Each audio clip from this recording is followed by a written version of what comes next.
സ്കൂളിൽ ടീച്ചറാണ് അവർ. ഒരുപാട് പുസ്തക നിരൂപണങ്ങൾ വ്യാഴാഴ്ചയിൽ നടത്തിയിട്ടുള്ള ആളുമാണ്. എല്ലാം നല്ല പുസ്തകങ്ങളാണ്. അതെ അതെ, നമുക്കത് ഒന്നിച്ചിങ്ങനെ പോസ്റ്റേഴ്സ് ഒക്കെ വെച്ച് നോക്കുമ്പോഴാണ് ഇതിന്റെ ഒരു സൗന്ദര്യം മനസ്സിലാവണം. ഒത്തിരി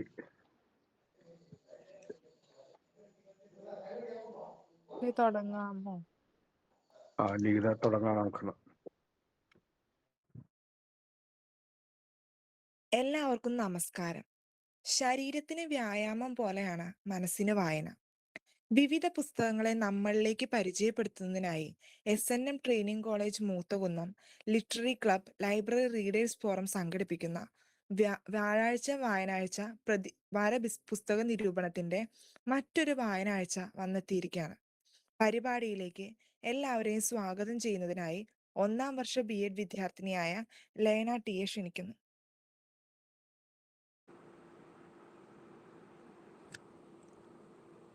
നമസ്കാരം.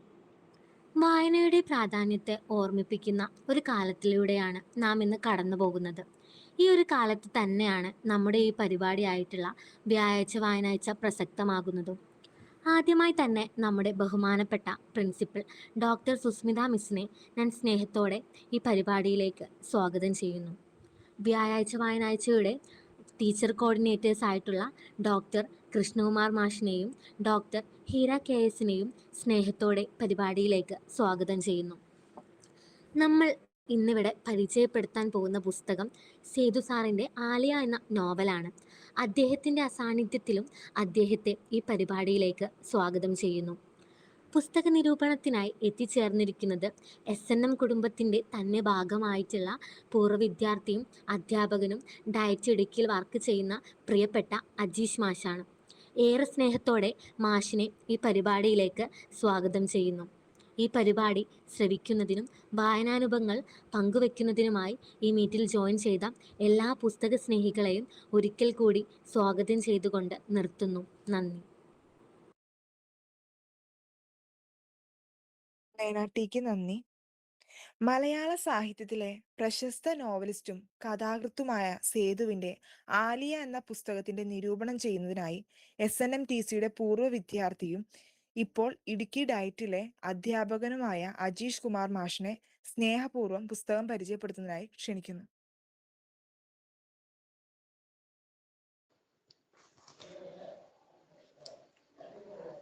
എല്ലാവർക്കും നമസ്കാരം. പ്രിയപ്പെട്ട കൃഷ്ണകുമാർ മാഷ്, ഹീര ടീച്ചർ, പ്രിയപ്പെട്ടവരെ, ഞാൻ പലപ്പോഴും 1 or 2 തവണ ഇത്തരം പരിപാടിയിൽ പങ്കെടുത്തിട്ടുണ്ട്. പലപ്പോഴും അത് മാഷ് സ്നേഹപൂർവ്വം പറയുമ്പോൾ നമുക്ക് ഒരിക്കലും മാറി നിൽക്കാനായിട്ട് കഴിയില്ല. പിന്നെ ഈ പുസ്തകം ഞങ്ങളുടെ ഇവിടെ തൊടുപുഴയിലൊരു വീട്ടുമുറ്റ പുസ്തക ചർച്ചയുണ്ട്. അതിൽ 1-2 മാസം മുമ്പ് ഞാൻ ഈ പുസ്തകത്തെക്കുറിച്ച് 1 മണിക്കൂറോളം സംസാരിച്ചതാണ്. അന്ന് അത് 100 പേരടങ്ങുന്ന ഒരു പല വീട്ടുമുറ്റങ്ങളിലെല്ലാം മാസവും നടക്കുന്ന ഒരു പ്രോഗ്രാമാണ്.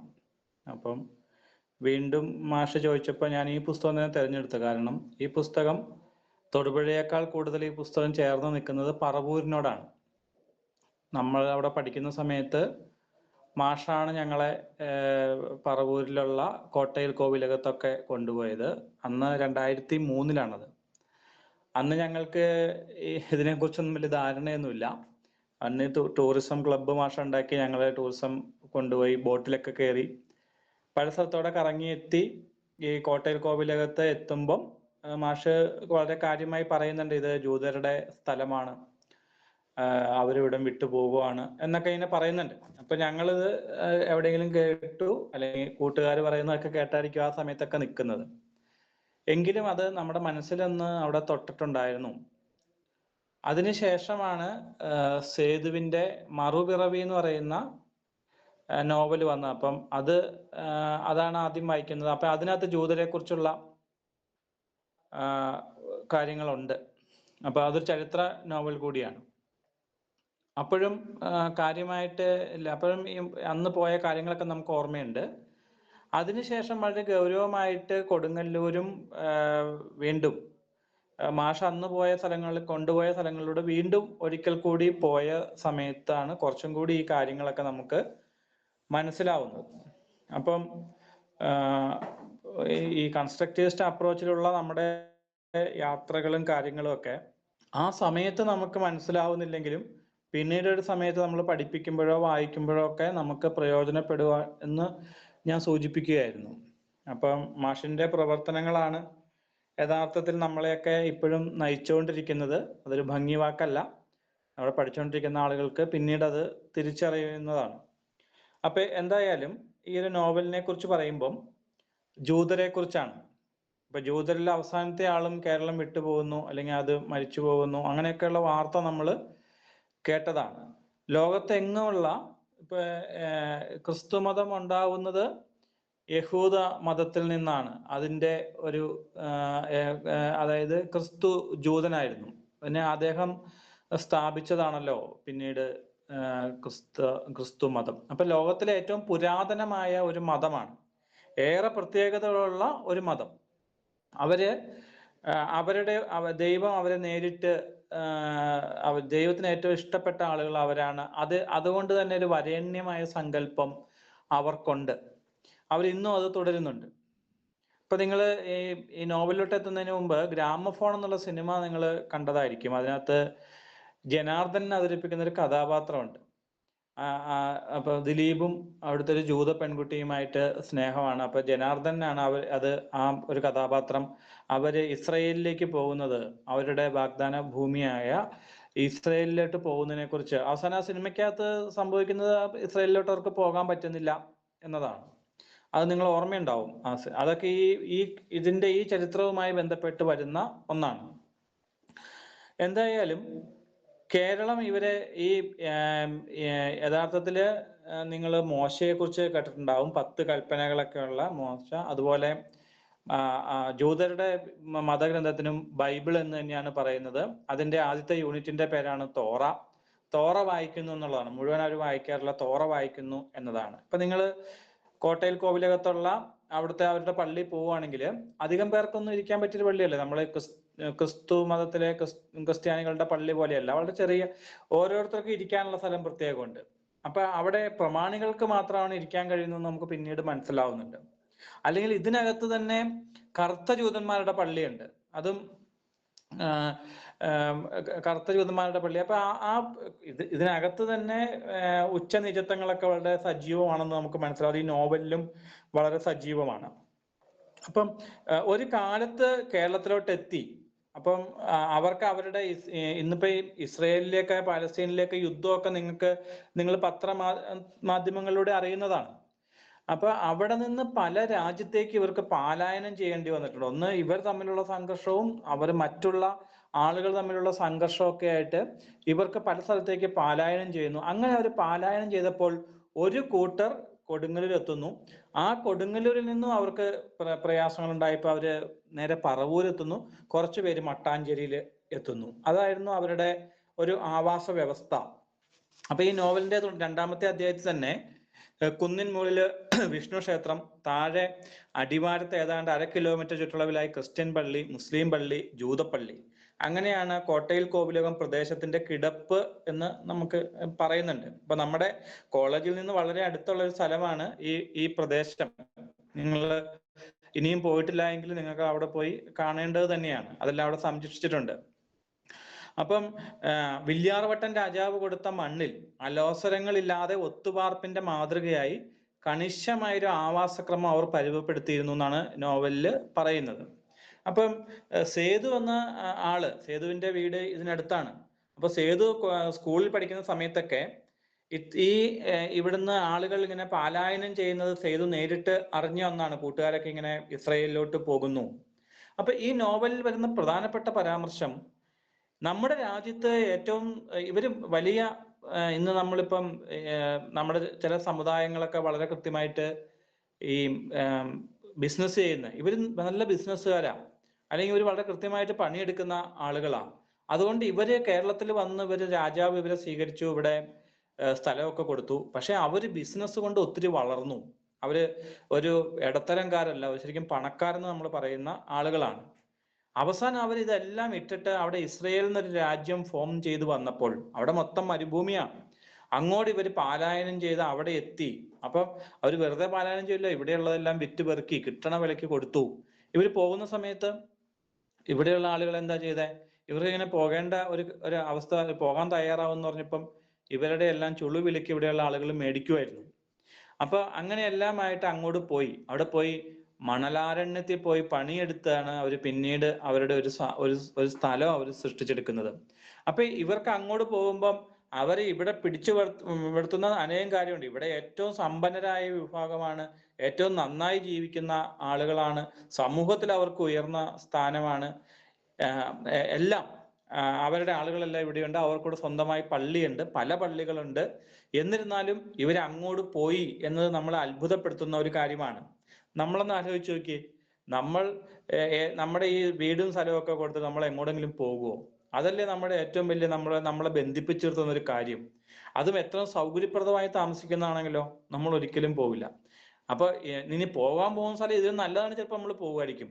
പോകാൻ പോകുന്ന സ്ഥലം വെറും മണലാരണ്യത്തിലേക്ക് പോകുവാണ്, അവിടെ പോയി ആടിനെ മേച്ച് ജീവിക്കണം, അല്ലെങ്കിൽ അവിടെ ഈ സ്ഥലം വെള്ളമൊന്നും കുറവാണ്, അവിടെ പോയി. എന്നിട്ടും ഇവരുടെ നാടിനെ കുറിച്ച് ഇവരുടെ ആ സമൂഹം കെട്ടിപ്പടുക്കാൻ വേണ്ടി ഇവര് പോയി എന്നുള്ളത്, വർഷങ്ങളോളം കാത്തിരുന്ന് ഇവര് പോയി എന്നുള്ളത്, അവരുടെ ദേശം അല്ലെങ്കിൽ അവരുടെ ജാതി അത് അവരെ അത്രമേൽ അവരുടെ ഉള്ളിൽ സജീവമായിരുന്നത് കൊണ്ടാണെന്നാണ് സേതു തിരിച്ചറിയുന്നത്. അങ്ങനെയല്ല. പക്ഷെ ഞാൻ ഇനി ഇതിന്റെ കഥയിലേക്ക് വരാം. ഇതിനകത്ത് പ്രധാനപ്പെട്ട കഥാപാത്രം സോളമൻ എന്നാണ്. അപ്പം സോളമനെ ഇതിനകത്ത് വിളിക്കുന്ന പേര് വേറെയാണ്, ആ ഒരു ഉച്ചാരണം വ്യത്യാസമുണ്ട്. ശലമോൻ എന്നാണ് വിളിക്കുന്നത്. അപ്പം എന്തായാലും ഈ ജൂതരുടെ ഒരു രാജാവിന്റെ പേര് തന്നെയാണ് സോളമൻ. ആ ഒരു പേരാണ് ഇയാൾക്ക് കൊടുത്തത്. അവിടെ ആ സോളമന്റെ വീട്ടില് ആ സമയത്ത് കഥ നടക്കുന്ന സമയത്തുള്ളത് ഈ യേശുമ്മയാണ്. അവളുടെ എവറോൺ എന്ന് പറയുന്ന സോളമന്റെ അച്ഛന്റെ അമ്മയാണ് അവിടുത്തെ കാര്യങ്ങളൊക്കെ തീരുമാനിക്കുന്നത്. സോളമന്റെ അച്ഛന് രണ്ട് സഹോദരങ്ങളാണുള്ളത്, മെനഹിം മൂത്ത, അതുപോലെ ഏലിയാച്ച. ഇവർക്ക് 3 പേർക്കും കൂടി യഥാർത്ഥത്തിലുള്ള ഒരു കുട്ടിയാണ്. എന്നിട്ട് മെനഹിന് പുത്രന്മാരില്ല, ഏലിയാച്ചയ്ക്കും അപ്പൊ ഇവന് ആകെ ഉള്ളത്, അതുകൊണ്ട് ഇവനെ ബോഹോർ എന്നാണ് അറിയപ്പെടുന്നത്. എന്ന് വെച്ചാൽ ഈ കുടുംബം നിലനിർത്താനുള്ള ഒരാൾ. അപ്പൊ ഒരു വലിയ കുടുംബം, അവിടുത്തെ ഒരു മെമ്പറെ പോലെ, മെമ്പർ എന്ന് തന്നെയാണ് പലരും ഈ എവറോനെ വിളിക്കുന്നത്. അയാൾക്ക് വലിയ സ്വാധീനമുണ്ട് അവിടെ. അതുപോലെ തന്നെ ഈ കൊച്ചിയിലും പറവൂരൊക്കെയുള്ള എല്ലാ ജൂതന്മാരെയും ഇവിടുന്ന് കൊണ്ടുപോകുന്നതിലൊക്കെ പ്രധാനപ്പെട്ട റോള് വഹിക്കുന്ന ഒരാൾ കൂടിയാണ് എവറോൻ. അപ്പൊ എവറോന്റെ കുടുംബം, എവറോന്റെ അമ്മയായ യേശുമ്മയുണ്ട്. എവറോന്റെ അച്ഛന്റെ പേര് എസേക്ക് മൂത്താച്ച എന്നായിരുന്നു. ഒരു പ്രളയത്തിൽ അദ്ദേഹം മരിച്ചു പോവുകയാണ് ഉണ്ടായത്. അപ്പൊ അദ്ദേഹത്തിന്റെ അച്ഛനായിരുന്നു എപ്രായിമാണ് കച്ചവടം ചെയ്ത് ഈ രാജാവിന്റെ സ്വന്തം വിശ്വസ്തനായ കച്ചവടക്കാരനായിരുന്നു എപ്രായിം ഒത്തിരി സ്വത്തുണ്ടാക്കി. അത് തുടർന്നയാളാണ് എസേക്ക് മൂത്താച്ച. പക്ഷെ ആ ഇതിൽ കണ്ണു ചേരാനായിട്ട് എവറോനോ അല്ലെങ്കിൽ മെനഹാം മൂത്തയ്ക്കോ ഏലിയാച്ചയ്ക്കോ കഴിഞ്ഞില്ല. ഞാൻ ഒന്നുകൂടി പറയാം. ഇതിനകത്തെ കേന്ദ്ര കഥാപാത്രം ഈ സോളമൻ, അതായത് ശലമോനാണ്. ശലമോന്റെ അച്ഛനും അച്ഛന്റെ ചേട്ടനും അനിയനുമാണ് മറ്റ് കഥാപാത്രങ്ങളായിട്ട് നിൽക്കുന്നത്. അതാണ് മെനഹിം മൂത്ത, എവറോൻ, ഏലിയാച്ച. ശലമോന്റെ അച്ഛന്റെ പേരാണ് എവറോൻ. എവറോന്റെ അമ്മയാണ് യേശുമ്മ, യേശുമുത്തമി എന്നൊക്കെ അവര് വിളിക്കും. അപ്പം അതാണ് ആ കുടുംബത്തിന്റെ കാര്യം. അപ്പം ആദ്യം അവിടെ ആരും കല്യാണം കഴിക്കില്ലായിരുന്നു. മെനഹിം മൂത്ത ഒരു പുരോഹിതനെ പോലെ ജീവിക്കുന്ന ആളാണ്. പക്ഷെ പിന്നീട് അയാൾ കല്യാണം കഴിക്കുന്നുണ്ട്. അപ്പം അതിന് ആ ഒരു ഇതിൽ നിന്ന് എവറോൻ ഇഷ്ടപ്പെട്ട് കല്യാണം കഴിച്ചത് റബേക്കയാണ്.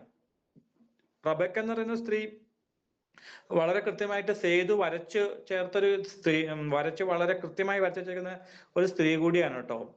MA മലയാളമൊക്കെ പഠിച്ച, വളരെ കാര്യമായിട്ട് പുരോഗമന ചിന്താഗതിയുള്ള ആ സമുദായത്തിലെ ആളുകൾ സൈക്കിളൊക്കെ ചവിട്ടി നടക്കുന്ന ആണ്. അവർ എപ്പോഴും സൈക്കിളൊക്കെ ചവിട്ടി നടക്കും. അപ്പം ഒരിക്കലും സൈക്കിൾ ചവിട്ടി പോകുമ്പോഴാണ്, അല്ലെങ്കിൽ കടയിൽ വെച്ചാണ് എവറോൻ ഇവരെ കണ്ടുകിട്ടുന്നത്. ഇഷ്ടപ്പെട്ട് കല്യാണം കഴിക്കുകയായിരുന്നു. അവിടെ നിന്ന് ഇങ്ങോട്ട് വന്നപ്പം ഈ വീട്ടിൽ ആദ്യമേ വന്നപ്പോൾ ഇയാൾ ഇഷ്ടപ്പെട്ട് കല്യാണം കഴിച്ചതുകൊണ്ട് ആളുകൾക്കൊക്കെ ഒരു അസ്വസ്ഥത ഉണ്ടായിരുന്നു. എങ്കിലും റബേക്ക അവിടെ മുഴുവൻ ആളുകളോടും വലിയ സൗഹൃദത്തിലായി, വളരെ കാര്യമായി പോയി. അവസാനം ഈ ശലമോൻ ഉണ്ടായപ്പോൾ ഒക്കെ ഒരു കുറച്ച് മാസങ്ങൾക്ക് ശേഷം ഇവര് മരിച്ചു പോവുകയായിരുന്നു. അപ്പം എന്നാലും ആ വീട്ടില് വളരെ ശ്രദ്ധിക്കേണ്ട ഒരു കാര്യം, ഈ യേശുമ്മ ഒരു മുറി പൂട്ടി വെച്ചിട്ടുണ്ടായിരുന്നു. അപ്പൊ എല്ലാവർക്കും അതിനകത്ത് എന്താണെന്ന് അറിയാനൊക്കെ താല്പര്യമുണ്ട്. അവസാനം ശലോമോൻ അത് ഒരു ദിവസം തുറന്നു നോക്കുമ്പോൾ ഈ റബേക്കയുടെ വസ്ത്രങ്ങളും റബേക്ക ഉപയോഗിച്ച സാധനങ്ങളൊക്കെയാണ്. അപ്പൊ അവർ എത്രമാത്രം ആ വീട്ടില് ഒരു സ്വീകാര്യമായിരുന്നു എന്ന് നമുക്ക് മനസ്സിലാവുന്നു. അപ്പൊ നോവലിൽ പറയുന്ന പ്രധാനപ്പെട്ട പ്രമേയം എന്ന് വെച്ചാൽ ഇവരിവിടുന്ന് പോകുന്നതിനെ കുറിച്ചാണ്. ഒരുപക്ഷെ സേതു എന്ന നോവലിസ്റ്റിന് ഇവരിങ്ങനെ ഇവിടുന്ന് പോകുന്നതിൽ യാതൊരു താല്പര്യവും ഉണ്ടാവില്ല. കാരണം നമ്മൾ അത് കേരളത്തിന്റെ ഒരു പ്രത്യേകത കൂടിയാണ്, ഒരുപക്ഷെ ഇന്ത്യയുടെ ഒരു പ്രത്യേകതയും. എല്ലാ സംസ്കാരങ്ങളെ അംഗീകരിക്കാനും അവരോട് സ്വീകരിക്കാനും ഒക്കെ നമ്മൾ എടുത്ത നമ്മുടെ ദേശീയതയ്ക്ക് അപ്പുറത്തേക്ക് നമ്മൾ വളർന്നിരുന്ന ഒരു വിശ്വമാനവ സങ്കല്പം നമുക്ക് ഉണ്ടായിരുന്നു എന്നുള്ള കാര്യത്തിൽ യാതൊരു തർക്കവും ഇല്ല. അതുകൊണ്ട് തന്നെ ഇവര് ഇവിടുന്ന് പോകുമ്പോൾ ഇതിനകത്ത് വേദനിച്ച ആളുകളാണ് യഥാർത്ഥത്തിൽ കേരളത്തിൽ. അതിന്റെ പ്രതിനിധിയാണ് യഥാർത്ഥത്തില് ഈ നോവലിലെ സേതു പറയുന്ന നോവലിസ്റ്റ് തന്നെ പലപ്പോഴും പറയുന്നത് ഇവരിങ്ങനെ ഇവിടുന്ന് പോകേണ്ടിയിരുന്നില്ല എന്നുള്ളത്. അതുകൊണ്ട് തന്നെ ഇവരെല്ലാവരും ഇവിടെ പോയപ്പോഴും ഈ എവറോൻ ഇവിടുന്ന് പോകാൻ, എവറോൻ ഇങ്ങനെ ഈ എവറോന്റെ ഒരു മാനസിക അപഗ്രഥനമാണ് ഈ നോവൽ നടക്കുന്നത്. ഇതൊരു ചരിത്ര നോവൽ ആയിരിക്കുമ്പോൾ തന്നെ ഒരു മനഃശാസ്ത്ര നോവൽ കൂടിയാണ് എന്നുള്ളത്. കാരണം എവറോൻ ആകെ കഴിയുന്നത് ചിത്രം വരയ്ക്കാനും ഒക്കെയാണ്. അപ്പൊ എവറോൻ ചിന്തിക്കുന്നുണ്ട്, എവറോൻ അവിടെ പോയി കഴിഞ്ഞാൽ ചിത്രം വരയ്ക്കാനായിട്ട് കഴിയുമോ, എന്തായിരിക്കും. അപ്പൊ എവറോൻ അതിനെ കുറിച്ച് പഠിച്ചപ്പം എവറോൻ അതിന് ആളുകളോട് ചോദിക്കുന്നത് ഒരു സഖാവിനോട്, പവിത്ര സഖാവിനോടൊക്കെയാണ്. പവിത്ര സഖാവിന് പല സ്ഥലത്ത് പ്രസംഗിച്ചുകൊണ്ടൊക്കെ നിൽക്കുന്നു എന്നുള്ളത്. അപ്പം ഈ നോവല് ആ ഒരു കാലത്തെ ചരിത്രം വളരെ കൃത്യമായിട്ട് അടയാളപ്പെടുത്തുന്നത് കൂടിയാണ് കേട്ടോ. ഇപ്പൊ ഇതിനകത്ത് ഒരു അധ്യായം തന്നെ വിമോചന സമരം, മുണ്ടശ്ശേരിയുടെ ബില്ലിന് അനുകൂല വിദ്യാഭ്യാസ ബില്ലിന് എതിരെ വന്ന അന്ന് ഇവരെല്ലാവരും അതിനെതിരും കൂടിയാണ്. പ്രത്യേകിച്ച് ക്രിസ്ത്യാനികളും നായന്മാരും, അതായത് ഉയർന്ന വർഗം അതിനെതിരാണ്. കാരണം സ്കൂളുകളൊക്കെ നടത്തിയിരുന്ന അവർക്ക് ഒരിക്കലും അവർ മാനേജർമാരുടെ ഒപ്പമായിരുന്നു. എത്ര പുരോഗമനപരമായ ഒരു ബില്ല്, അധ്യാപകർക്ക് ശമ്പളം കൊടുക്കണം എന്നൊക്കെ പറഞ്ഞ ബില്ല, അല്ലെങ്കിൽ എയ്ഡഡ് സ്കൂൾ വേണ്ട എന്നുള്ളത് അല്ലെ. ഒരു എയ്ഡഡ് സ്ഥാനത്ത് പഠിക്കുന്ന നിങ്ങളോടാ ഇതൊക്കെ പറയുന്നത്. ഒരു എയ്ഡഡ് മേഖല, നമ്മുടെ എല്ലാം പൊതു ആയിട്ട് മാറണം എന്നുള്ള ഒരു ബില്ലൊക്കെ ആയിരുന്നു. പിന്നീട് അത് സുപ്രീം കോടതി വരെ പോയ ബില്ലാണ്. പക്ഷെ അന്ന് അധ്യാപകർക്ക് ശമ്പളം കൊടുക്കുന്നത് ആദ്യമായിട്ട് സാധിച്ചെടുത്തത് ഈ മുണ്ടശ്ശേരി തന്നെയാണ്. മുണ്ടശ്ശേരി കോളേജ് അധ്യാപകനായിരുന്നു. അതുകൊണ്ട് തന്നെ എപ്പോൾ മാനേജർമാർക്ക് ഒരു ഗ്രാന്റ് വരുവാണ്, ആ ഗ്രാന്റിൽ നിന്നാണ് എപ്പോഴെങ്കിലും മാനേജർമാർ അധ്യാപകർക്ക് ശമ്പളം കൊടുത്താലുള്ളൂ. ഇന്നാണ് സർക്കാർ അങ്ങനെ കൃത്യമായി ശമ്പളമൊക്കെ കൊടുക്കുന്നത്. അപ്പൊ എന്തായാലും ആ വിമോചന സമരത്തെക്കുറിച്ച് ഇതിനകത്ത് കൃത്യമായിട്ട് ഈ ഓരോ കാലത്തെയുള്ള കാഴ്ചപ്പാട് എന്തായിരുന്നു ഇതിനകത്ത് കൃത്യമായിട്ട് വരുന്നുണ്ട്. ഞാൻ ഇതിന്റെ കഥ പറഞ്ഞ് പെട്ടെന്ന് അവസാനിപ്പിക്കാം. ഇതിനകത്ത് ശലോമോനാണ് ആ കേന്ദ്ര കഥാപാത്രം. അപ്പൊ ശലോമോൻ ഇങ്ങനെ ചിന്തിക്കുന്നുണ്ട്, ഞാൻ അവിടെ പോയിട്ട് എന്താണ് ചെയ്യുക, എന്തൊക്കെയാണ് നടക്കുക എന്നെല്ലാം. അപ്പൊ ആ സമയത്ത് തന്നെ ശലോമോനിവിടെ എൽസി എന്ന പെൺകുട്ടി, എൽസി ഒരു ക്രിസ്ത്യാനിയാണ്. എൽസിയോട് അവരൊരിക്കലും സ്നേഹം പറയുന്നില്ല. അപ്പൊ ഇടയ്ക്കിടയ്ക്ക് ഇവരിങ്ങനെ കണ്ടുമുട്ടുമ്പോൾ ഇടയ്ക്കിടയ്ക്ക് ശലോമോൻ അവളുടെ വീട്ടിൽ പോകും. അങ്ങനെ കണ്ടുമുട്ടുമ്പോൾ നിങ്ങൾ പോകാറായില്ലേ, എന്താ നിങ്ങളുടെ നിലപാടെന്നൊക്കെ എൽസി ചോദിക്കുന്നുണ്ട്. അപ്പൊ എൽസിയെ പലപ്പോഴും പുഴക്കടവിലൊക്കെ വെച്ച് ശലോമോൻ കാണുന്നുണ്ട്. അപ്പൊ ഇവര് തമ്മിലുള്ള സംഭാഷണം ഉണ്ട്. അപ്പൊ ഈ നോവലിന്റെ അവസാനം എത്തുന്നത് വരെ ഈ ശലോമോൻ പോകുമെന്ന് തന്നെയാണ് നമ്മുടെ വിചാരം. കാരണം അവന്റെ വീട്ടുകാരെല്ലാം പോവുകയാണ്. അവസാനം ഈ ശലോമോൻ പോകുന്ന വിഷമത്തിൽ അത് എൽസി തുറന്നു പറയുന്നൊന്നുമില്ല കേട്ടോ. ഇവര് പ്രണയം തുറന്നു പറയുകയോ ഒന്നുമില്ല. പക്ഷെ ഇവർക്ക് രണ്ടുപേർക്കും അറിയാം. അവസാനം ഇവള് കിണറ്റിൽ ചാടി ആത്മഹത്യക്ക് ശ്രമിക്കും. അപ്പം ഇവൻ ആശുപത്രിയിലേക്ക് ഓടി ചെല്ലുന്നുണ്ട്. അപ്പൊ അവന്റെ ഒരു സുഹൃത്തു കൂടിയായ എൽസിയുടെ ബന്ധു ഇവനെ അങ്ങോട്ട് കയറാൻ സമ്മതിക്കുന്നില്ല. കാരണം എന്ന് വെച്ചാൽ ഇവനെ അവിടെ ചെന്ന് ചിലപ്പോൾ പ്രശ്നമാവും. അതുകൊണ്ട് ഇപ്പൊ അത് നമ്മളെല്ലാരും ശ്രദ്ധിക്കേണ്ട ഒരു കാര്യമാണ്. ഇപ്പൊ അടുത്ത കാലത്തുള്ള ഏറ്റവും വലിയത് വനിതാ വേദിയെ പോലെ, അല്ലെങ്കിൽ സ്ത്രീ സംരക്ഷണ വേദിയെ പോലെ പുരുഷ സംരക്ഷണ വേദി ഉണ്ടാവണം എന്നാണ് നമ്മുടെ ഇപ്പോഴത്തെ ഈ വാർത്തകളൊക്കെ. എന്ന് പറഞ്ഞ പോലെ ഈ ശലോമോൻ ഒരു കുഴപ്പമുണ്ടാക്കിയ ആളല്ല. ഈ എൽസി എന്തിനാണ് ആത്മഹത്യ, ശലോമോനുടെ ഇഷ്ടം കൊണ്ടാണെന്നാണ് നോവലിസ്റ്റും നമ്മളൊക്കെ മനസ്സിലാക്കുന്നത്. അപ്പം ശലോമോന് പക്ഷെ അവരെ കണ്ട് സംസാരിക്കാനൊന്നും പറ്റുന്നില്ല. ശലോമോൻ എന്നിട്ട് പിന്നെ വീട്ടിൽ നിന്ന് പുറത്തിറങ്ങാൻ പറ്റാത്ത അവസ്ഥയായി പോയി. കാരണം അവിടെ കുറ്റക്കാരനായിട്ട് ശലോമോനാണ്. ശലോമോൻ അവളുടെ ദേഹത്ത് വിരലിപ്പോഴും തൊടാത്ത ഒരാളാണ് കേട്ടോ. ഇഷ്ടം പറയാത്ത ഒരാളാണ്. പക്ഷെ ഇവർക്ക് ഇഷ്ടമാണെന്ന് എല്ലാവർക്കും അറിയാമായിരുന്നു. അതുകൊണ്ട് അവൾ ആത്മഹത്യക്ക് ശ്രമിച്ചപ്പോൾ ഈ ശലോമോൻ പ്രശ്നത്തിലായി പോയി. ശലോമോൻ കുറെ നാളുകൾ വീടിനുള്ളിൽ അടച്ചിരിക്കേണ്ടി വന്നു. ശലോമോന്റെ ബന്ധുക്കളെല്ലാം ശലമോനെ കുറ്റപ്പെടുത്തി. എല്ലാരും ഇവനെ പിന്നെ എന്താണ് ഇവനെ ആരും ഇവനോടൊന്നും പറയുന്നില്ല. ഇവന് പുറത്തിറങ്ങാൻ പറ്റാത്ത അവസ്ഥയിലേക്ക് ഒക്കെ എത്തിച്ചേർന്നു. അപ്പൊ എന്തായാലും ഈ നോവലിന്റെ അവസാനത്തിൽ സംഭവിക്കുന്ന ഒരു കാര്യം, ഈ ഈ എല്ലാരും പോകുന്ന സമയത്ത് ഈ ശലമോനെ കാണാതായി. പക്ഷെ അവർക്ക് ടിക്കറ്റും കാര്യങ്ങളൊക്കെ വന്നതുകൊണ്ട് അവര് പോവുകയും ചെയ്തു. അതാണ് ഈ നോവലിന്റെ അവസാന ഭാഗം. അതുകൊണ്ടാണ് ഞാൻ പറഞ്ഞത്, സേതുവിന് ഇവരിവിടുന്ന് പോകണ്ടെന്നാണല്ലോ. അതുകൊണ്ട് തന്നെ സേതു അതിനകത്ത് അത്തരത്തിലൊരു സാങ്കല്പിക കഥാപാത്രത്തെ സൃഷ്ടിച്ച് അവൻ ഇവിടെ നിർത്തുമായിരുന്നു. പക്ഷെ യഥാർത്ഥം സംഭവിച്ചത് എന്താ? ജൂതന്മാരെല്ലാം വിട്ടുപോയി ഇവിടെ. ഇപ്പൊ നമ്മുടെ സമൂഹം മുഴുവൻ ഇവിടുന്ന് പോവുകയാണെങ്കിൽ നമുക്കിവിടെ നിൽക്കാൻ കഴിയില്ല എന്ന കാര്യത്തിൽ തർക്കമൊന്നുമില്ലല്ലോ. നമ്മൾ ആരും ഇവിടെ നിൽക്കാനും സാധ്യതയില്ല. എന്ത് ദുരിതമാണേലും നമ്മൾ ഇവിടുന്ന് കടന്നു പോകും. അതാണ് യഥാർത്ഥത്തിൽ ഇവിടെ ചരിത്രത്തെ സംഭവിച്ചത്. പക്ഷെ ഒരു ഹിസ്റ്റോറിയോഗ്രാഫിക് മെറ്റാഫിക്ഷൻ എന്ന രീതിയിൽ നമ്മൾ ഇതിനെ കാണുവാണെങ്കിൽ അങ്ങനെ പോകാത്ത ഒരാളെ ഇവിടെ നിർമ്മിച്ചെടുത്തു എന്നുള്ളത്. അപ്പോൾ ഇതൊരു കേരളീയമായ ഒരു വീക്ഷണത്തിൽ നിൽക്കുന്ന ഒരു നോവലാണ് എന്ന് നമുക്ക് പറയേണ്ടി വരും. അപ്പം ജൂതരുടെ സ്വത്വബോധം എല്ലാം കൃത്യമായിട്ട് അവതരിപ്പിക്കുന്നുണ്ടെങ്കിലും ഇതിന്റെ ഈ പേര് തന്നെ ആലിയ എന്ന് പറഞ്ഞാൽ യഥാർത്ഥ ജൂതൻ എന്നാട്ടോ അവരുടെ ഭാഷയിലാണ് അത് അർത്ഥം. ഇതിനകത്ത് ഒത്തിരി കാര്യങ്ങളുണ്ട്. ഇപ്പം അവരുടെ പുണ്യഭൂമി സങ്കല്പം, അതുപോലെ ജൂതന്മാരുടെ ഉത്സവത്തെ കുറിച്ച്, അവരുടെ തിരിച്ചുപോക്കിനെ കുറിച്ച് ഒക്കെ, അതുപോലെ വൈലോപ്പിള്ളിയൊക്കെ ഇതിനകത്ത് വരുന്നുണ്ട്. അതുപോലെ തന്നെ ഇസ്രയേൽ രാജ്യത്തെക്കുറിച്ച്. രസകരമായൊരു കാര്യം, ഈ ചാരംകെട്ടികൾ എന്നൊരു പേരുണ്ട്. ഇപ്പൊ ഈ നമ്മുടെ ഇവിടെ ഈ ക്നാനായക്കാര് ആ ഒരു വിഭാഗത്തിന്റെ തുടർച്ചയാന്നൊക്കെ നമുക്കറിയാം. അപ്പൊ ഇവര് ഈ പെൺകുട്ടി കല്യാണം കഴിഞ്ഞു പോകുമ്പം ആ നാട്ടിൽ അവരുടെ വീടിനടുത്ത് നിന്ന് കുറച്ച് മണ്ണെടുത്ത് അവരുടെ വസ്ത്രത്തിൽ കെട്ടും. അതാണ് അവസാനം അവള് മരിക്കുമ്പം ആ മണ്ണ് ആ കുഴിക്കകത്ത് ഇട്ടുകൊണ്ടാണ്, അങ്ങനെയാണ് അവരുടെ ആചാരം. അങ്ങനെയാണ് അവർക്ക് ചാരം കെട്ടികൾ എന്ന് പേര് വന്നത്. അപ്പൊ അതൊക്കെ ഇതിനകത്ത് വരുന്നുണ്ട്. അപ്പം ഇതൊരു ഒത്തിരി, അതുപോലെ കമ്മ്യൂണിസത്തെ കുറിച്ച്, ഈ ജൂതർ എങ്ങനെയാണ് കമ്മ്യൂണിസ്റ്റ് പാർട്ടിയെ കണ്ടത്, എങ്ങനെയാണ് അവർ വിമോചന സമരത്തെ കണ്ടത് എന്നെല്ലാം. അതുപോലെ തന്നെ ഇതിനകത്ത് ഒന്നുകൂടി പറഞ്ഞ് ഞാൻ അവസാനിപ്പിക്കാം.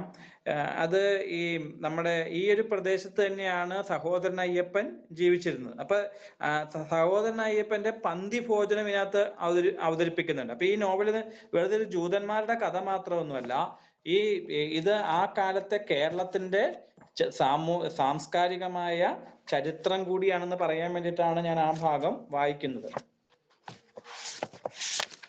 ഇപ്പം ആ പന്തിഭോജനം നടക്കുന്ന സമയത്തുള്ള കാര്യമാണ് കേട്ടോ. ഈ പന്തിഭോജനം എവിടെയാന്ന് നമുക്കറിയാം, നമ്മുടെ വൈപ്പിൻ ആ ഭാഗത്താണല്ലോ അല്ലെ. ഇടവപ്പാതി കാലമായിരുന്നു. കാലത്ത് തൊട്ടേ മഴ ചൊരിയുന്നുണ്ടായിരുന്നു. രാമൻ പിള്ളയുടെ വീട്ടിലായിരുന്നു പരിപാടി ഏർപ്പാട് ചെയ്തിരുന്നത്. ഏറെ പണിപ്പെട്ടാണ് പന്തിയിൽ ഒപ്പമിരിക്കാനുള്ളവരെ കണ്ടെത്തിയത്. ആദ്യം സമ്മതിച്ച പലരും പ്രമാണിമാരുടെ ഭീഷണി പേടിച്ച് പിന്മാറിയെങ്കിലും ഒരു വിധത്തിൽ 2 പേരെ കിട്ടി. അയ്യർ എന്ന വയസ്സൻ പുലയനും മകൻ കണ്ണൻ എന്ന കുട്ടിയും. അവരാണെങ്കിൽ പടിവരെ എത്തിയിട്ടും അകത്ത് കയറാൻ ധൈര്യമില്ലാതെ ചൊരിമഴയത്ത് തൊപ്പിക്കുടയ്ക്കുള്ളിൽ നനഞ്ഞു വിറച്ചു നിൽക്കുകയായിരുന്നു. ഒടുവിൽ അവരെ പിടിച്ചു വലിച്ച് മുറ്റത്തേക്ക് കൊണ്ടുവരേണ്ട ചുമതല കോരുവൈദ്യനായി. അങ്ങനെ അവരെ ഇറയത്ത് കയറ്റി നിർത്തി തൊപ്പിക്കുടയും കീറിപ്പറഞ്ഞ തുണിയും മാറ്റി കുളിപ്പിച്ചു. കച്ചത്തോട് തുടിപ്പിച്ച് ഭസ്മം തുടിച്ച് ഇലയ്ക്ക് മുമ്പിലിരുത്തി. ഇലകൾ നിരന്നു. കടലയും ചക്കക്കുരുവിലെത്തിയതും ചോറുമായിരുന്നു വിഭവങ്ങൾ. പതിയെ പലരും പന്തിയിൽ കൂടിയപ്പോൾ ചോറ് തീർന്നു. പലർക്കും കിട്ടിയത് ചക്കക്കുരുവും കടലയും മാത്രം. അപ്പൊ ഇതൊരു കഥയായിട്ട് ഇതിനകത്ത് പറയുക.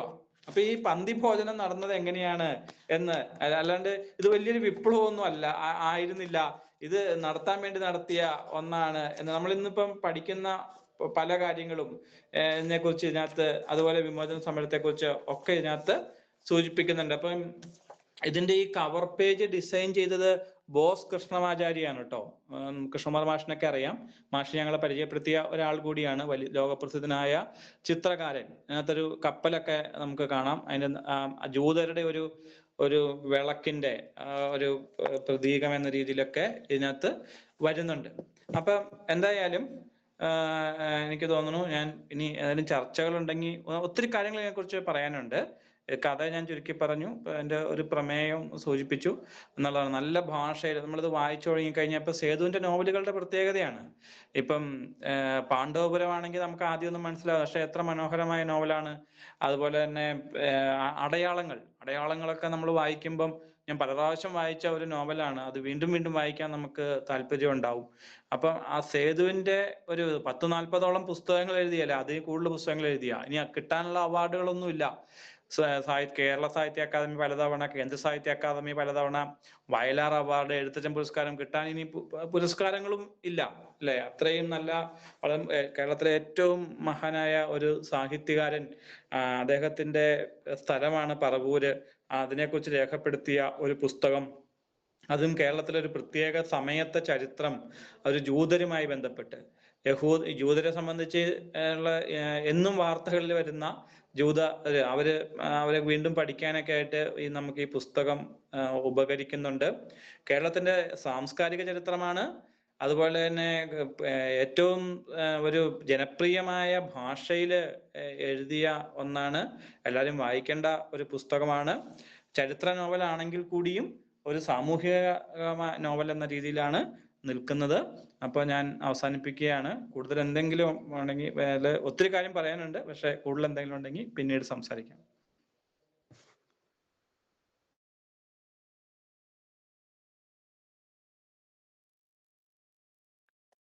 മാഷിന് നന്ദി. പുസ്തകാവതരണത്തെ കുറിച്ചിട്ടുള്ള അഭിപ്രായങ്ങളും സംശയങ്ങളും ചോദ്യങ്ങളൊക്കെ ചോദിക്കാനുള്ള, പുസ്തകത്തെ പറ്റിയിട്ടുള്ള സംശയങ്ങളും ചോദ്യങ്ങളൊക്കെ ചോദിക്കാനുള്ള സമയമാണ്. എല്ലാവർക്കും പങ്കെടുക്കാവുന്നതാണ്.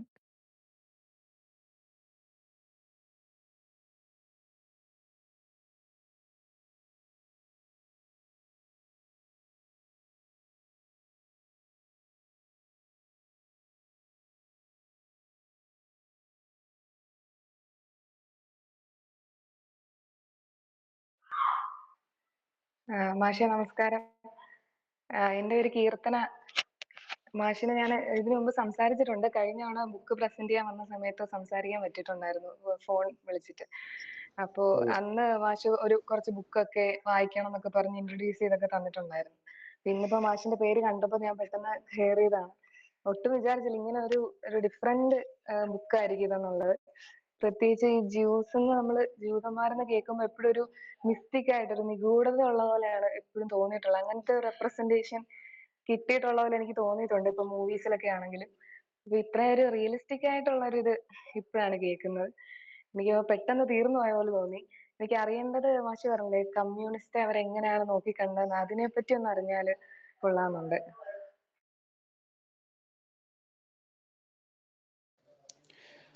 അത് വളരെ രസമാണ്. ഇവര് യഥാർത്ഥത്തില് ആ സമയത്ത് കേരളത്തിലെ ആദ്യത്തെ EMS മന്ത്രിസഭ നിൽക്കുന്ന സമയമാണ്. അപ്പൊ അവിടെയാണ് ഈ വിപ്ലവകരമായിട്ടുള്ള വിമോചന സമരം നടന്ന 1957 ബില്ല് വരുന്നത്. അപ്പം ആ ഒരു സമയം വരെ, ആദ്യത്തെ മന്ത്രിസഭ വരുന്നത് വരെ കേരളത്തിലെ കമ്മ്യൂണിസ്റ്റ് എന്ന് പറഞ്ഞാൽ അവർക്ക് യാതൊരു വിലയുമില്ല. അപ്പൊ അതോടുകൂടി, പക്ഷെ മുഖ്യമന്ത്രി EMS ആയതോടുകൂടി ഇവിടെ വലിയ ഇവർക്കൊക്കെ, ഈ പവിത്രൻ സഖാവിനൊക്കെ ഈ പോലീസ് സ്റ്റേഷനൊക്കെ ഭരിക്കുന്ന ഒന്നായിട്ട് മാറുക. അപ്പം ഈ ശലമോൻ വിവരങ്ങൾ അറിയാൻ വേണ്ടിയിട്ട് എത്തുന്നത് ഈ പവിത്രൻ സഖാവിന്റെ അടുത്താണ്. അപ്പൊ നോവലിൽ അവതരിപ്പിക്കുന്ന ഒരു കമ്മ്യൂണിസ്റ്റ് എന്ന് വെച്ച് കഴിഞ്ഞാല് ഈ ശലമോൻ ആശ്രയിക്കുന്ന ഈ പവിത്രൻ സഖാവിനെ. അപ്പം അന്ന് വരെ ഇവര് യാതൊരു വിലയില്ലാത്ത ആളുകളാണെങ്കിലും പിന്നെ ഈ മധ്യസ്ഥതയ്ക്ക് വേണ്ടിയിട്ട് എന്തെങ്കിലും നാട്ടിൽ പ്രശ്നങ്ങൾ ഉണ്ടായിക്കഴിഞ്ഞാൽ അവരെ ആശ്രയിക്കുന്നതൊക്കെ കമ്മ്യൂണിസ്റ്റുകാരായിട്ട് മാറുന്നുണ്ട്. അപ്പൊ ഇതിനകത്തെ പവിത്രൻ സഖാവ് പല സ്ഥലത്തും ഇങ്ങനെ സംസാരിച്ചുകൊണ്ടിരിക്കുമ്പം ശലമോൻ ഇങ്ങനെ ദൂരെ മാറിയുന്നതൊക്കെ കേട്ടോണ്ടിരിക്കും. അതിനുശേഷം അയാളുടെ കൂടെ നടക്കും. കാരണം ശലമോന് ഒരു ആശ്രയം, ശലമോൻ അങ്ങനെ ശലമോന്റെ ഈ റബേക്കയുടെ അച്ഛൻ്റെ അടുത്തും ഇടയ്ക്കിടയ്ക്ക് ശലമോൻ ഇങ്ങനെ പോകും. കാരണം തൻ്റെ ഉള്ളിലുള്ള ആഗ്രഹം, കേരളത്തിൽ നിൽക്കണം എന്നുള്ളൊരു ആഗ്രഹം ഉണ്ടായിരുന്നു എന്ന് അന്നേരം നമുക്ക് മനസ്സിലാവുന്നില്ല. അന്നേരം ഇത് ഉറപ്പിക്കാൻ വേണ്ടി സംസാരിക്കുന്നത് ഈ പവിത്രനോടും അതുപോലെ ഇദ്ദേഹത്തോടൊക്കെയാണ്. അപ്പം കമ്മ്യൂണിസ്റ്റ് പാർട്ടി എന്ന് പറഞ്ഞു കഴിഞ്ഞാൽ, അല്ലെങ്കിൽ അതിന്റെ പ്രതിനിധിയായിട്ടുള്ള പവിത്രൻ എന്ന് പറഞ്ഞാൽ ഇവർക്ക് ആശ്രയം കൊടുക്കുന്ന ആളായിട്ട് മാറുന്നുണ്ട്. ഏത് വിഷയത്തെക്കുറിച്ചും ആധികാരികമായി സംസാരിക്കാനും പോലീസ് സ്റ്റേഷനിൽ നാട്ടുകാർക്ക് വേണ്ടി ഇടപെടാനും ഒക്കെയുള്ള ആളുകളായിട്ട് മാറുന്നുണ്ട്. അപ്പൊ ഇതിനകത്ത് നോവലില് മറനീക്കി വരുന്നത് ഒരു നല്ല കമ്മ്യൂണിസ്റ്റ് ആശയങ്ങൾ വരുന്നുണ്ട് എന്നുള്ളത്. അതുപോലെ ഈ അച്ഛന്മാരൊക്കെ, ഇവരുടെ അച്ഛന്മാരും അതുപോലെ ക്രിസ്ത്യൻ അച്ഛന്മാരൊക്കെ ആ സമയത്ത് ഈ കമ്മ്യൂണിസ്റ്റ് പാർട്ടിക്കെതിരെയൊക്കെ നടത്തുന്ന വീട് കയറി നടത്തുന്ന പ്രചാരണമൊക്കെ നോവലിൽ പൊളിച്ചു കാട്ടുന്നുണ്ട്. നന്ദി മാഷെ.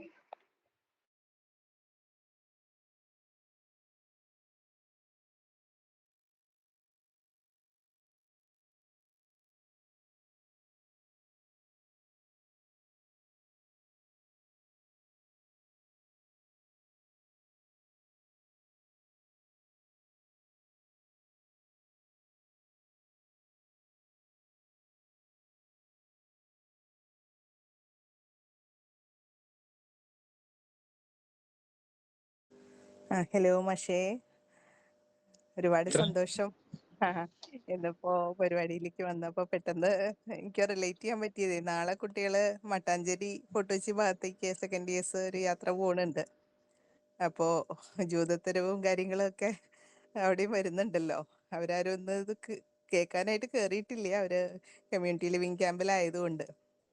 അപ്പോൾ എനിക്കൊരു ചോദ്യം ചോദിക്കാനുള്ളത്, മാഷ്ക്ക് ഇപ്പോൾ സേതുവിൻ്റെ നോവലിനോട് അതുപോലെ ഈ ആ ഒരു കഥ രചനാ രീതിയോടൊക്കെ ഒരു ആഭിമുഖ്യം കൂടുതൽ തോന്നാൻ എന്താ ഒരു കാരണം ഒന്ന് വിശദീകരിക്കാമോ?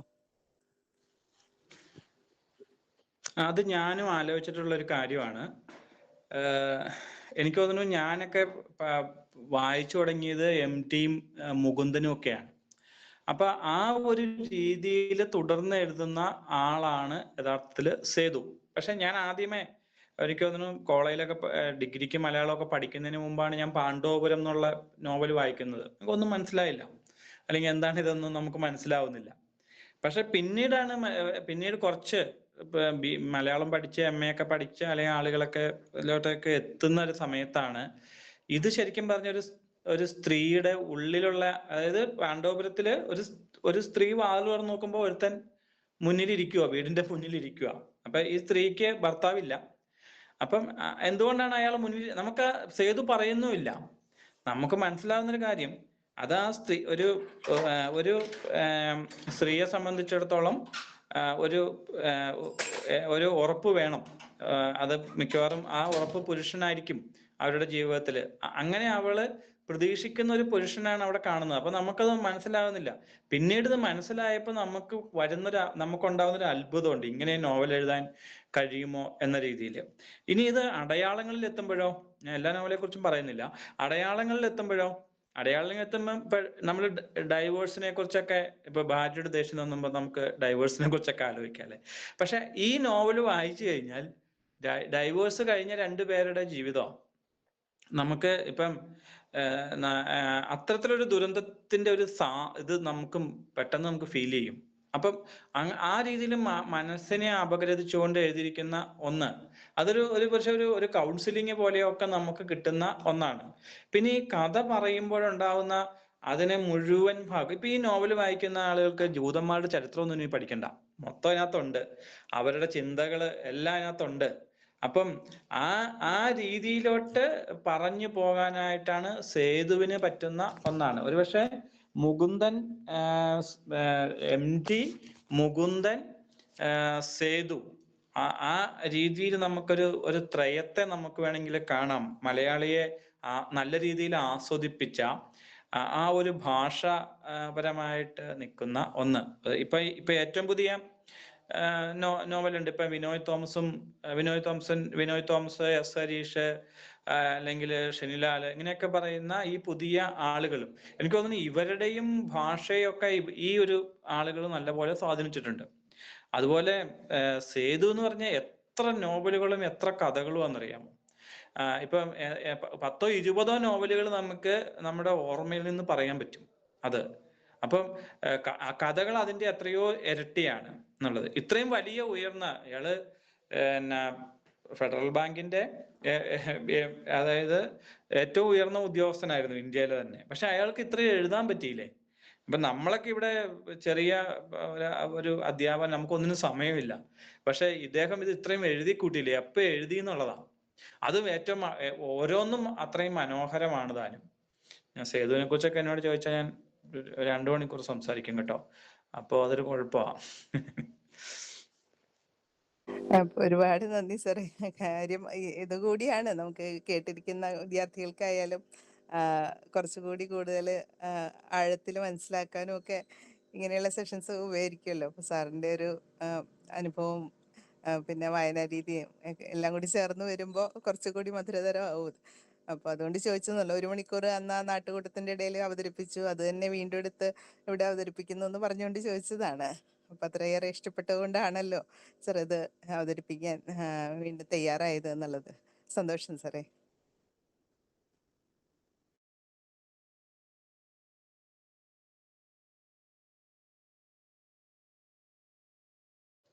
അത് ഈ കൃഷ്ണകുമാർ മാഷാട്ടോ. മാഷാ നമ്മളെ ഇവിടെയെല്ലാം കൊണ്ടുപോയി പരിചയപ്പെടുത്തിയതേ. അപ്പൊ ഒരു സാധനം അന്ന് നമ്മുടെ മനസ്സിൽ കിട്ടിയിട്ടുണ്ട്. അപ്പം സാർ ഇപ്പോഴും കുട്ടികളെ സമയം കിട്ടുമ്പോഴൊക്കെ യാത്രയ്ക്ക് കൊണ്ടുപോകുന്നുണ്ട് എല്ലായിടങ്ങളിലും. ഈ റീസെന്റ് ബാച്ച് വരെ എല്ലാവരും അതിന് പാത്രങ്ങളായിട്ടുള്ള കുട്ടികളാണ്. അതിനുള്ള ഭാഗ്യം കുട്ടികൾക്കുണ്ട്. അപ്പോൾ കീർത്തിനോടെയൊക്കെ ചോദിച്ചു കഴിഞ്ഞാൽ അറിയാം, അവരുമൊക്കെ മാഷ്ടറുടെ കൂടെയൊക്കെ യാത്രകളൊക്കെ പോയിട്ടുണ്ട്. അപ്പോൾ യാത്രയിൽ നിന്ന് കിട്ടുന്ന ഒരു അനുഭവം ഒന്ന് വേറെ തന്നെയാണല്ലോ. അതേപോലെ ഇപ്പൊ നാളെയും കുട്ടികൾക്ക് അതിന് സാധ്യമാവട്ടെ എന്ന് വിചാരിക്കുന്നു, അവര് ജൂതത്തെരുവിലൂടെയൊക്കെ പോകുമ്പോൾ. അപ്പൊ ഇതിലെ പറ്റുകയാണെങ്കിൽ ജോയിൻ ചെയ്യാൻ പറഞ്ഞിരുന്നു. പക്ഷെ അവര് ക്യാമ്പിന്റെ തിരക്കുകളായതുകൊണ്ട് അവരുടെ സമയക്രമങ്ങളിലൊരു പ്രശ്നങ്ങളൊക്കെ ഉള്ളതുകൊണ്ടാണ് അവർക്ക് പലർക്കും ജോയിൻ ചെയ്യാൻ പറ്റാത്തത്. Okay sir, thank you very much.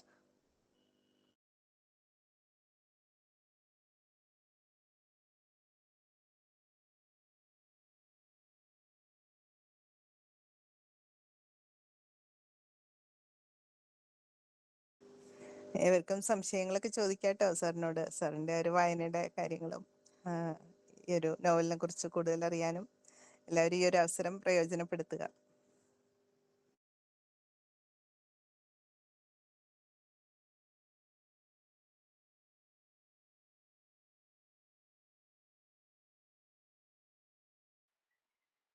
മാഷ് ഈ പുസ്തകമായിട്ട് ബന്ധപ്പെട്ടതല്ല, പക്ഷെങ്കിൽ ഒരു സംശയം ഉണ്ടായിരുന്നു. മാഷ് കഴിഞ്ഞ തവണ പറഞ്ഞിട്ടുണ്ടായിരുന്നു, ഒരു സ്കൂളിൽ പഠിപ്പിക്കാൻ ചെന്നപ്പോൾ അവരുടെ ലാംഗ്വേജ് കുറച്ച് ഡിഫറെന്റ് ആയിരുന്നു. അപ്പൊ ഫസ്റ്റ് മാഷ് അത് പഠിക്കുക ചെയ്തത്. അതിനെ പറ്റി ഒന്ന് സംസാരിക്കാവോ?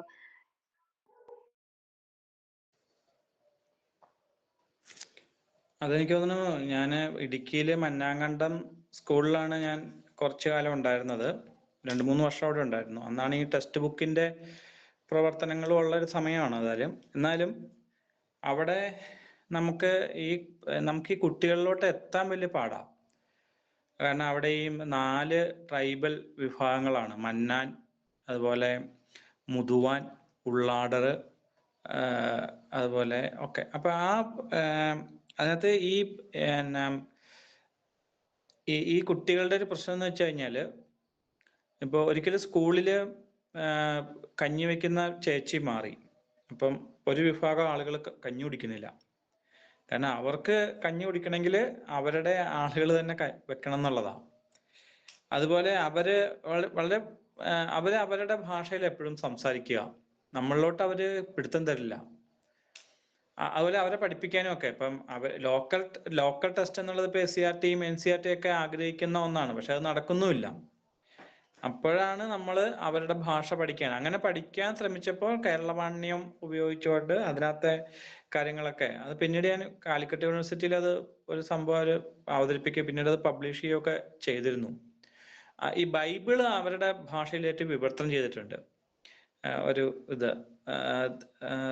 ദൈവവേല എന്നുള്ള എന്നൊക്കെ അത് എൻ്റെ ഉണ്ട് താനും ഇപ്പോഴും അത്. അപ്പൊ അവർക്ക് അതിന് ഇതില്ല, ലിപിയില്ല. അവര് സംസാര ഭാഷ മാത്രമേ ഉള്ളൂല്ലോ.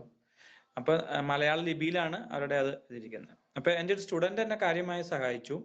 നമ്മൾ എന്ത് മലയാളത്തിൽ പറഞ്ഞാലും അവളത് അവരുടെ ഭാഷയെ പറഞ്ഞു തരുമായിരുന്നു. അപ്പൊ എനിക്ക് മനസ്സിലായൊരു കാര്യം, ലിപി ഇല്ലാന്നുള്ളൂ, നമ്മുടെ ഭാഷയേക്കാൾ എല്ലാം പറയാനും ഒക്കെ ഇത് ആവിഷ്കരിക്കാനും പറ്റിയ ഒരു ഭാഷയായിരുന്നു അവരുടേത് എന്നതായിരുന്നു. പക്ഷെ ഞാൻ ഇതായിരിക്കും അന്ന് സൂചിപ്പിച്ചതെന്ന് തോന്നുന്നു. എനിക്ക് തോന്നുന്നു ടീച്ചർ എന്ന പുസ്തകം ഞാൻ അവതരിപ്പിച്ചപ്പോഴായിരിക്കും ഞാൻ ഇത് പറഞ്ഞതെന്ന് എനിക്ക് സംശയമുണ്ട്. അപ്പൊ നമ്മളിപ്പോ എവിടെ ചെന്നാലും നമ്മൾ ആ കുട്ടികളുടെ ഒപ്പം നമ്മൾ പോകേണ്ട ഒന്നാണ്. ഇപ്പൊ നമ്മള് ഇപ്പൊ BEd പഠിപ്പിക്കുകയാണെങ്കിലും TTC പഠിപ്പിക്കുകയാണെങ്കിലും ഓരോ കുട്ടിയും വ്യത്യസ്തമാണ്. അപ്പൊ ആ ഓരോ കുട്ടിക്ക് അനുസരിച്ചുള്ള ടീച്ചിങ് മാനുവൽ എഴുതി കുട്ടിക്ക് അനുസരിച്ചുള്ള ഇതിലോട്ട് എത്തിയാൽ മാത്രമാണ് നമുക്ക് അവരിൽ അടുത്തോട്ട് തൊടാനായിട്ട് പറ്റുകയുള്ളൂ. പലപ്പോഴും ഇപ്പൊ നമ്മള് പൊതുവെ ഇങ്ങനെ പഠിപ്പിച്ചിട്ട് കുറച്ച് കുട്ടികളെ നമ്മൾ കാരണം മാർജിനലൈസ് ആയി പോകുന്നുണ്ട്. കുട്ടികൾക്ക് 100 കൂട്ടം പ്രശ്നങ്ങളുണ്ടാവും. അതുകൊണ്ടാണ്. അപ്പൊ അവിടെയാണ് ഈ പറഞ്ഞാല് മാഷൊക്കെ നടത്തുന്ന പോലെ ഈ യാത്രയും ഇതൊക്കെ വരുമ്പം എല്ലാവർക്കും പങ്കെടുക്കാൻ പറ്റും.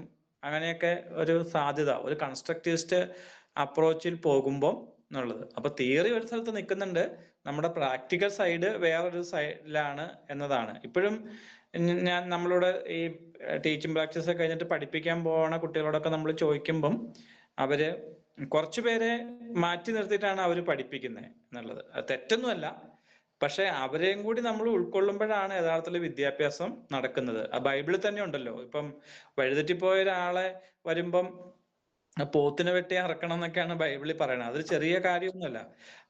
അതുപോലെ നമ്മൾ ഓരോ സമയത്തും അവർക്ക് നമ്മൾ ഇമ്പോർട്ടൻസ് കൊടുക്കണം എന്നതാണ്. നമ്മളെപ്പോഴും ഏറ്റവും നന്നായി പഠിക്കുന്ന കുട്ടിയെ കേന്ദ്രീകരിച്ചാണ് നമ്മുടെ പ്രവർത്തനങ്ങളും എല്ലാം പോകുന്നത്. എപ്പോഴാണോ നമ്മൾ തിരിഞ്ഞു ചിന്തിക്കുന്നത് എന്നുള്ളതാണ്, അവിടെയാണ് മാറ്റം ഉണ്ടാവുന്നത് എന്നതാണ്. സംശയമില്ല കാര്യത്തില്. പക്ഷെ അത് ആളുകളെ ബോധ്യപ്പെടുത്താനും അങ്ങനെ ചെയ്യാനും ഒക്കെ, അങ്ങനെ നമ്മൾ ചെയ്യാൻ ശ്രമിക്കുമ്പം ഇതിന് റിസൾട്ട് ഒന്നുമില്ല. ഏറ്റവും നന്നായി പഠിക്കുന്ന കുട്ടിയുണ്ട്. ഇപ്പൊ ഇതിനകത്ത് തന്നെ എൻ്റെ സ്റ്റുഡന്റ് ആര്യനന്ദയുണ്ട്. അവളെ ഒന്നും പഠിപ്പിക്കേണ്ട കാര്യമൊന്നുമില്ല, അത് തന്നെ പഠിച്ചോളും. അല്ലെങ്കിൽ അത് ഏറ്റവും മിടുക്കിയാണ്. അപ്പം ഇപ്പൊ തന്നെ ഈ പരിപാടിയിലെ ലിങ്ക് ഇട്ട് കൊടുത്തുള്ളൂ, അവരെല്ലാം ആ പഠിക്കുന്ന ആളുകൾ കയറി.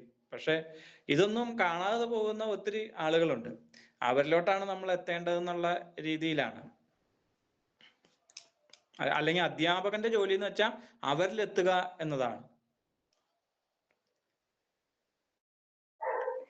താങ്ക് യു മാഷെ. ഞാനിപ്പോ ഇവിടെ വന്നതിന് ശേഷം ഇപ്പൊ എയും ബിയും ഡിവിഷനൊക്കെ അവർക്ക് കുറച്ച് ഹിന്ദി അറിയാം, ഇംഗ്ലീഷ് അറിയാം. പക്ഷെ നമ്മള് C ഡിവിഷനിൽ ചെല്ലുമ്പോൾ ആ കുട്ടികൾക്ക് മറാഠിയാണ് കൂടുതലും അവർക്ക് ഒരു വഴങ്ങുന്നത്. അപ്പൊ അവിടെ ചെല്ലുമ്പോഴാണ് ഏറ്റവും കൂടുതൽ ഈ ഒരു ക്രൈസിസ് ഫേസ് ചെയ്തത്. അന്നേരം ഞാൻ മാഷി പറഞ്ഞത് ആലോചിച്ചു.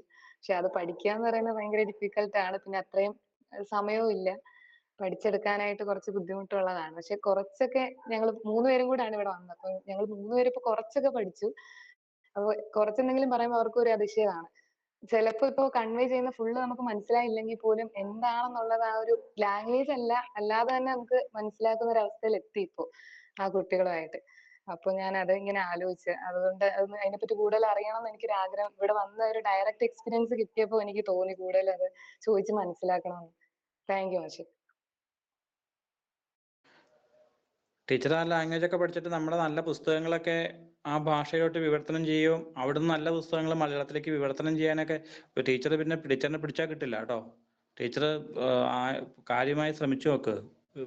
എല്ലാത്തിനും ഒരു ബിസിനസ് വശം കൂടിയുണ്ട്. ടീച്ചറിന് വലിയ ആളാവുകയും ചെയ്യാം. നോക്കാം മാഷെ. Thank you.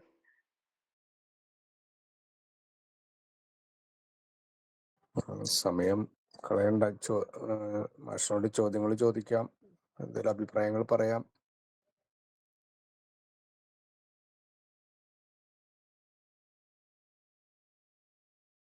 കീർത്തനയ്ക്ക് ഈ മഹാരാഷ്ട്ര അനുഭവങ്ങൾ വെച്ചിട്ടൊരു നോവൽ എഴുതാവുന്നതാണ് ഞാൻ ഇവിടെ വന്നപ്പോൾ പറഞ്ഞു.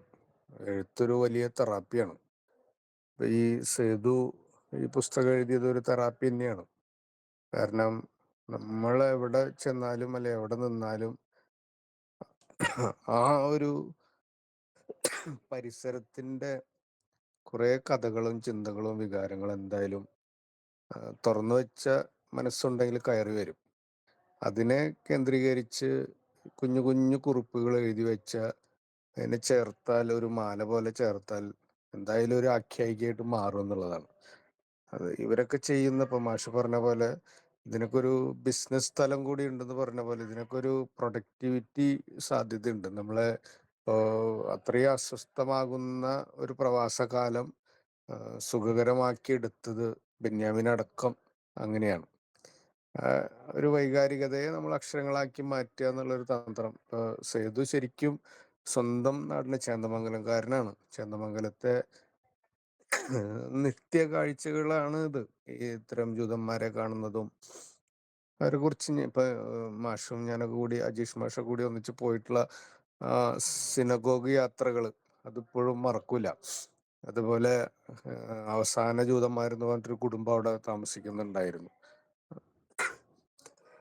അവരുടെ വീട്ടിൽ പോയപ്പോഴും ഉണ്ടായ നമ്മുടെ ഉള്ളിലുള്ള കുറെ ചിന്തകളുണ്ട്. ഇവരുടെ രൂപവും ഭാവമൊക്കെ കാണുമ്പോൾ കള്ളന്മാരാന്നൊക്കെ തോന്നും. പക്ഷെ അടുത്തറിയുമ്പോൾ ശരിക്കും അവരുടെ ഒരു ആത്മീയ പ്രമാണങ്ങൾക്ക് അനുസൃതമായിട്ടുള്ള വളരെ സംശുദ്ധമായിട്ടുള്ള വാല്യൂ ഓറിയന്റഡ് ആയിട്ടുള്ള ജീവിതം, എന്നാൽ നമ്മുടെ സംസ്കാരമായിട്ട് വളരെ വ്യത്യസ്തമായിട്ടുള്ള ഒരു ഒരു ഭൂമിക. എന്നാൽ ഈ പറഞ്ഞ മാതിരി വർഷങ്ങളായിട്ട് ഇവിടെ താമസിച്ചിട്ട് അലിഞ്ഞു ചേർന്നിട്ട് കൃത്യമായിട്ട് അതിർത്തി പറയാൻ പറ്റാത്തൊരു സാംസ്കാരിക തലം. ഇങ്ങനെ വളരെ വൈവിധ്യമാണ്. എനിക്കിപ്പോഴും ഓർമ്മ ഉണ്ട് ആ വീട്ടിലിരുന്നിട്ട് അവിടുത്തെ ആ കാരണവരുമായി സംസാരിച്ചപ്പോൾ നമുക്ക് പോരാൻ തോന്നില്ല. കാരണം അവര് എത്രമാത്രം ജീവിതത്തിന്റെ ഒരു ഫിലോസഫി ഉള്ളവരാണെന്ന് അന്നേരം മനസ്സിലായി എന്നുള്ളതാണ്. അപ്പൊ ആ തോട്ടൊക്കെ ഒരു നോവലായിട്ട് കൃത്യം വായിക്കാൻ പറ്റി എന്നുള്ളതാണ് ആലിയയിൽ ഉണ്ടായ അത്ഭുതം. ചെറിയൊരു നോവലല്ല അത്, 300 പേജിലധികം ഉണ്ടെന്നുള്ളതാണ് എൻ്റെ ഓർമ്മ. അല്ല പക്ഷെ 300-ന് മേലെ ഉണ്ടാവും അല്ലേ? ഒരു വലിയ നോവലല്ലേ? 326 പേജുണ്ട്. അതാണ് ഒരു അത്യാവശ്യം ഒരു സമയവും ബുദ്ധിയും എടുത്തിട്ട് വായിക്കേണ്ട, എന്നാൽ നല്ല സേതുവിന്റെ രീതി അറിയാലോ. അപ്പോൾ ഇതൊക്കെ നമുക്കൊരു എഴുത്തിന്റെയും കൂടി മാതൃകയാണ്. കീർത്തന ഒരു നോവൽ എഴുതണമെന്ന് ഞാൻ ആവശ്യപ്പെടുകയാണ്, ഇപ്പോഴും ആവർത്തിച്ച് ആവശ്യപ്പെടുകയാണ്. അത് സമയം കളയാതെ എഴുതുക. രാത്രിയൊക്കെ 2-3 മണിക്കൂറൊക്കെ അതിന് മാറ്റി വെച്ച് അങ്ങോട്ട് എഴുതിയാൽ നടപ്പിലാവും എന്നുള്ളതാണ്. അത് അജീഷ് മാഷ് പറഞ്ഞ പോലെ അതിനൊരു ബിസിനസ് തലം കൂടി ഉണ്ട് എന്നുള്ളതാണ് സത്യം. പിന്നെ ഈ വ്യാഴാഴ്ച വായനാഴ്ച ഒക്കെ പോലുള്ള പരിപാടികൾ നമ്മൾ എപ്പോഴും പറയുന്ന LSRW, listening speaking reading writing, ഇതൊക്കെ നമ്മുടെ സാധാരണ പ്രവർത്തികൾ പോലെ ആയി മാറാൻ വേണ്ടിയിട്ടാണ്. എല്ലാവരും എഴുത്തുകാരാവുന്ന ഒരു സ്വപ്നമുണ്ടോ മനസ്സിൽ? എല്ലാവർക്കും എഴുതാൻ പറ്റും എന്നുള്ളതാണ് സത്യം. നമുക്ക് എല്ലാവർക്കും നല്ലോണം കാര്യങ്ങൾ കേൾക്കാൻ സാധിക്കുന്നുണ്ട്, അതിനെക്കുറിച്ച് സംസാരിക്കാൻ സാധിക്കുന്നുണ്ട്, നമുക്ക് എഴുതാൻ സാധിക്കുന്നുണ്ട്, വായിക്കാൻ സാധിക്കുന്നുണ്ട്, സർഗാത്മകമായിട്ട് ചിന്തിക്കാനും ചർച്ച ചെയ്യാനും ആസ്വദിക്കാനും. അപ്പൊ അത് ശ്വാസം എടുക്കുന്ന പോലെ, അല്ലെങ്കിൽ നമ്മൾ നടക്കുന്ന പോലെ, ഇരിക്കുന്ന പോലെ, കേൾക്കുന്ന പോലെ, 5 ഇന്ദ്രിയങ്ങൾ ഉപയോഗിക്കുന്ന പോലെ ഇങ്ങനെ ഈ ഭാഷാപരമായിട്ടുള്ള കാര്യങ്ങളും എല്ലാവർക്കും, അതിലിപ്പോ മലയാളം കുട്ടികളെന്നോ അല്ലെങ്കിൽ മലയാള അധ്യാപകരെന്നൊന്നും വ്യത്യാസമില്ല അതിൽ സത്യത്തിൽ. അപ്പൊ അങ്ങനെ ഒരു വിഭാവനയിലാണ് നമ്മൾ കൊണ്ടു നടക്കുന്നത്. അതിൽ മാഷ് ഇങ്ങനെ വന്ന് ഒരു ആവശ്യഘട്ടത്തിൽ ഇതുപോലെ 3-4 പ്രാവശ്യമായി ഇപ്പൊ മാഷിന്റെ പുസ്തക അവതരണങ്ങള്. അപ്പൊ അത് വളരെയധികം നന്ദി അറിയിക്കുകയാണ് മാഷെ. മാത്രല്ല ഇന്നിപ്പോ ഇത് കോമ്പയർ ചെയ്യുന്ന ലിഖിത അവസാന നിമിഷത്തിലാണ് ആ ഒരു റോള് കിട്ടിയത്.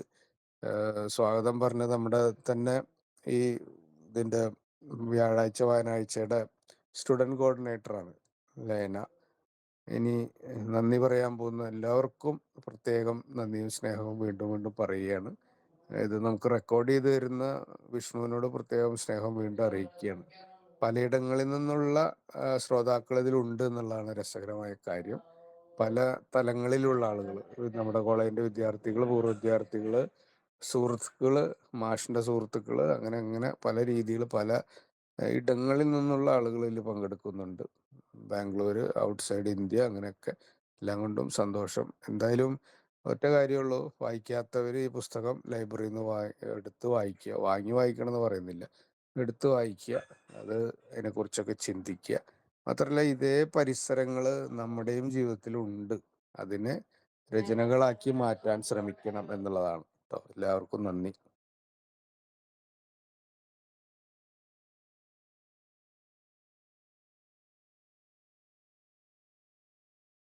നമ്മുടെ ജിഷയുണ്ടല്ലോ, ഒന്നും പറയുന്നില്ലേ?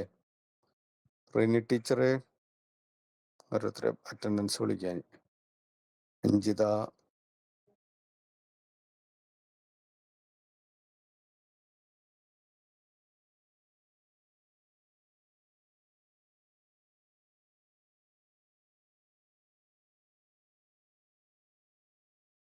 മാഷേ, ആ, നമുക്ക് അവസാനിപ്പിക്കാം. ആ, അല്ല ഞാന് അജീഷ് കുമാർ മാഷിന്റെ ആ അടുത്തും കൂടി. ആ ഓക്കെ ഓക്കെ, നല്ല കാര്യം. ഞാൻ അവസാനിപ്പിക്കാനാന്ന് വിചാരിച്ചു. ഓക്കെ. മാഷ് നന്നായിട്ട് അവതരിപ്പിച്ചു. ഇപ്പം മാഷാണ് ഒരു അധ്യാപകനാണ് എന്ന് പറഞ്ഞ് സ്വാഗതം ചെയ്തില്ലെങ്കിൽ കൂടിയും എല്ലാവർക്കും മനസ്സിലായേനെ ഒരു അധ്യാപകനാണെന്ന്. ഇടയ്ക്കിടയ്ക്ക് ഇന്നത് ഒന്നുകൂടി ഒന്നുകൂടി പറയാന്ന് പറഞ്ഞ് എല്ലാ കാര്യങ്ങളും പറഞ്ഞ കാര്യങ്ങൾ ഉറപ്പിക്കുന്നുണ്ടായിരുന്നു. അങ്ങനെ ഭംഗിയായിട്ട് അവതരിപ്പിച്ചു. പിന്നെ മാഷ് ഇങ്ങനെ പറഞ്ഞപ്പോ ഇങ്ങനെ ഓരോ ജൂതപ്പള്ളിയിൽ ഇങ്ങനെ പോയ കാര്യങ്ങളും പിന്നെ സേതു മാഷിനെ ഒരിക്കൽ കണ്ട കാര്യമൊക്കെ ഓർത്തു. അങ്ങനെ കുറെ കാര്യങ്ങൾ ഇങ്ങനെ മറന്നു പോയ മനഃപൂർവ്വം ഓർക്കാത്തല്ല, പക്ഷെ ഇങ്ങനെ മറന്നു പോയ ഒരുപാട് കാര്യങ്ങൾ ഇങ്ങനെ ഓർക്കാൻ പറ്റി. പിന്നെ നല്ലൊരു പുസ്തകം പരിചയപ്പെടാൻ പറ്റി. എന്തായാലും വായിക്കും, ഞാനിത് വായിച്ചിട്ടില്ല, വായിക്കും എന്ന് പറയാണ്. നന്ദി മാഷേ.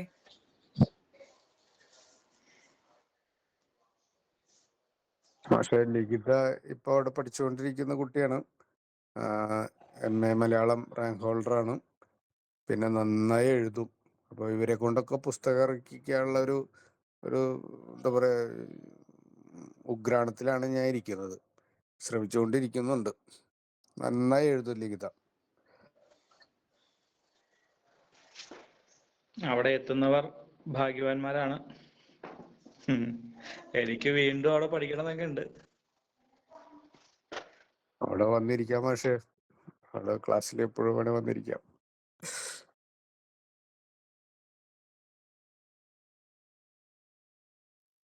നമ്മള് കുട്ടികളുടെ ഈ ടീച്ചിങ് പ്രാക്ടീസ് അനുഭവങ്ങളെ പല രീതികളിൽ പുസ്തകമാക്കിയിട്ടുണ്ടല്ലോ. പഞ്ചാരപ്പാൽ മിഠായി എന്നുള്ള പേരിൽ 21, 23 ബാച്ചിലെ കുട്ടികൾ ഒരു പുസ്തകം ഇറക്കിയിരുന്നു.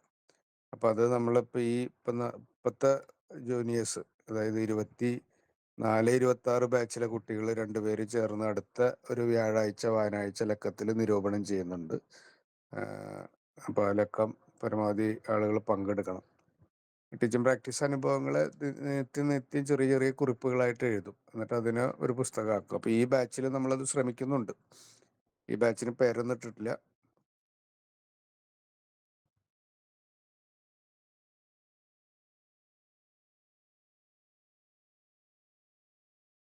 മാഷ തന്നെ അവതരിപ്പിച്ചൊരു പുസ്തകമല്ലേ, ടീച്ചർ മാഷല്ലേ അവതരിപ്പിച്ചത് ഒരു തവണ? അതെ അതെ അതെ, ഞാൻ അവതരിപ്പിച്ചു. അത് അങ്ങനെ ഒരു തോട്ട്സ് ആണ്. ഇപ്പൊ നമ്മുടെ ബെന്യാമിൻ ജനാധിപത്യ ക്ലാസ് മുറികൾ എന്ന് പറഞ്ഞ പുസ്തകം ചെയ്തത് അങ്ങനെയാണ്.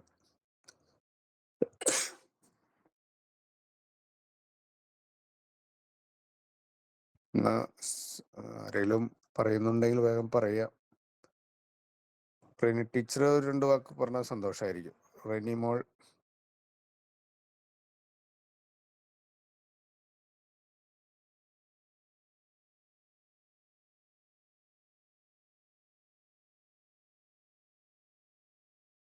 പേരെടുത്ത് പറയുന്നില്ല, എല്ലാവരും പറയാവുന്നതാണ്. സാർ, സാറിൻ്റെ ഈ പുസ്തകത്തിൻ്റെ പശ്ചാത്തലത്തിൽ ഇന്ന് ഇസ്രായേലും പലസ്തീനും തമ്മിൽ നടക്കുന്ന സംഘർഷത്തെ പറ്റി ഒന്ന് പറയാമോ? അതായത് ഈ ബുക്കിൻ്റെ അടിസ്ഥാനത്തിൽ സാർ പറഞ്ഞല്ലോ, ഇങ്ങനെ പുണ്യഭൂമി എന്നൊരു കാഴ്ചപ്പാടിലേക്ക് ഉള്ളത് കൊണ്ടാണ് ജൂതന്മാർ അങ്ങോട്ട് പോയതെന്നുള്ളത്. ഇപ്പോൾ പുണ്യഭൂമി കൊണ്ട് ഉദ്ദേശിക്കുന്നത് ജെറുസലേം അല്ലേ? അപ്പോൾ ജെറുസലേമിൽ ഞാൻ മനസ്സിലാക്കിയിടത്തോളം ജൂതന്മാരും ക്രിസ്ത്യൻസും മുസ്ലിംസും സമാധാനപരമായിട്ട് കഴിഞ്ഞു വന്നിരുന്നൊരു സ്ഥലമാണല്ലോ. പക്ഷെ പിന്നീട് ഈ ഒരു സംഘർഷത്തിന് ശേഷം ഈ പറഞ്ഞതുപോലെ എല്ലാവർക്കും തന്നെ അതിൻ്റെ ബുദ്ധിമുട്ടുകളും പ്രതിസന്ധികളും നേരിടേണ്ടി വന്നു. അപ്പോൾ ഞാൻ ഇതുപോലെ വായിച്ചിട്ടുള്ളത് ക്രിസ്ത്യൻസിൻ്റെ വശത്തു നിന്നുള്ള പുസ്തകം വായിച്ചിട്ടുണ്ട്. അതിൽ ഈ പറഞ്ഞ പോലെ തന്നെ അവർക്ക് മൈനോറിറ്റിയിൽ തന്നെ ഒരു മൈനോറിറ്റി ആയിട്ട് ഫീൽ ചെയ്യുന്ന അവസ്ഥ ഉണ്ടായി. അതുപോലെ തന്നെ ഇപ്പോൾ ഡിസേബിൾഡ് ആയിട്ടുള്ളവരും അതിനകത്ത് ഒരുപാട് പ്രയാസങ്ങൾ നേരിട്ടു. അപ്പോൾ സാറിന് ഇതിനെപ്പറ്റി എന്താ പറയാനുള്ളത്?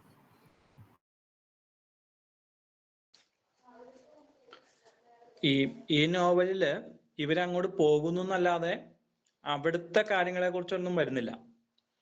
അപ്പൊ സേതു ഇവരങ്ങ് ഇവരുടെ സ്ഥലത്തേക്ക് പോകും. പക്ഷെ ഇവരുടെ അതുപോലെ തന്നെ ഒത്തിരി കാലമായി ഇവിടെ വന്ന് ജീവിച്ച സാധാരണക്കാരായ ആളുകളാണ്.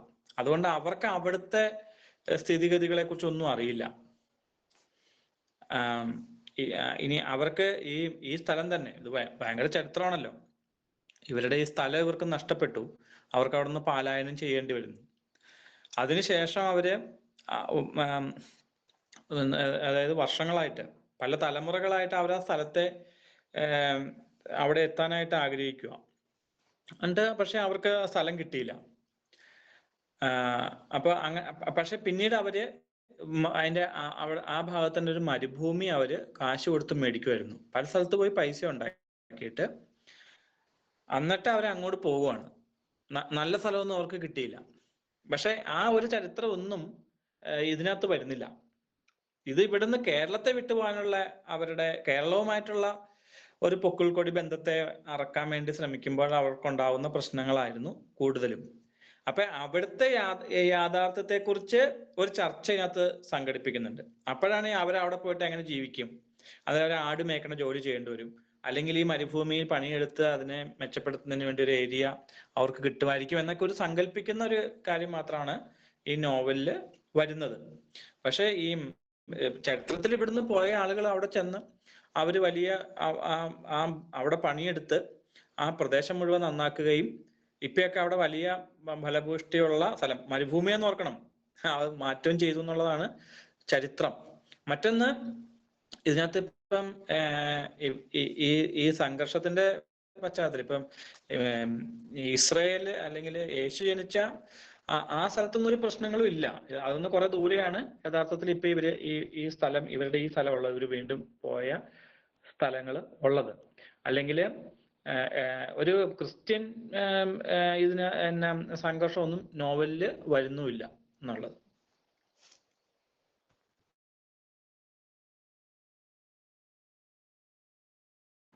Thank you sir.